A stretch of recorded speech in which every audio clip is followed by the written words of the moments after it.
কক্সবাজারের টেকনাফ পাহাড় থেকে 10 রোহিঙ্গা সহ অপহৃত 15 জনকে উদ্ধার করেছে পুলিশ। এ ঘটনায় 2 অপহরণকারীকে গ্রেফতার করা হয়েছে।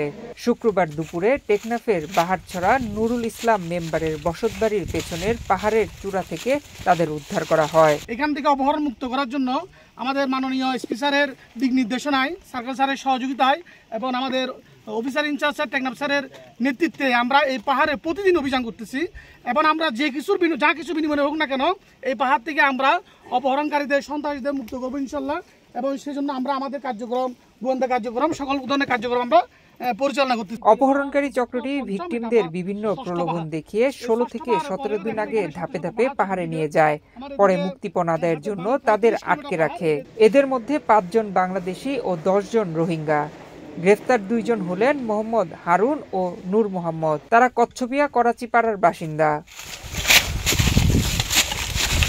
কক্সবাজারের অতিরিক্ত police super traffic Jasimuddin Chowdhury বলেন, অপহরণকারী চক্রটি দীর্ঘদিন ধরে বাংলাদেশি ও রোহিঙ্গা শরণার্থীদের অপহরণ করে মুক্তিপণ আদায় করে আসছে, তাই তাদের বিরুদ্ধে কঠোর ব্যবস্থা নেওয়া হচ্ছে। আপনারা জানেন যে এই ডিসেম্বর এবং জানুয়ারি এই সময়ে সমুদ্র শীতল থাকার সুযোগ নিয়ে মানুষকে বিদেশে পাচার করবে বা মালয়েশিয়া নিয়ে যাবে এরকম প্রলোভন দেখিয়ে মানব পাচারকারী চক্রের সদস্যরা বিভিন্ন জায়গা থেকে, সেটা অনেক এখানে রোহিঙ্গারা আছে এবং আমাদের বাঙালি আছে, তাদেরকে নিয়ে গিয়ে গোপন জায়গায় তাদের ডেরার মধ্যে, গহীন পাহাড়ের মধ্যে তাদেরকে আটকে রাখে এবং তাদের কাছ থেকে মুক্তিপণ আদায় করে।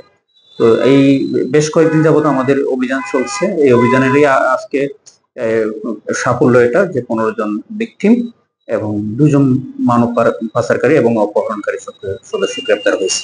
উদ্ধার করা ভিকটিমদের নিরাপদ হেফাজতে রাখা হয়েছে। এ ঘটনায় আইনি প্রক্রিয়া চলমান। নয়ন বিশ্বাস, বাংলাদেশ প্রতিদিন।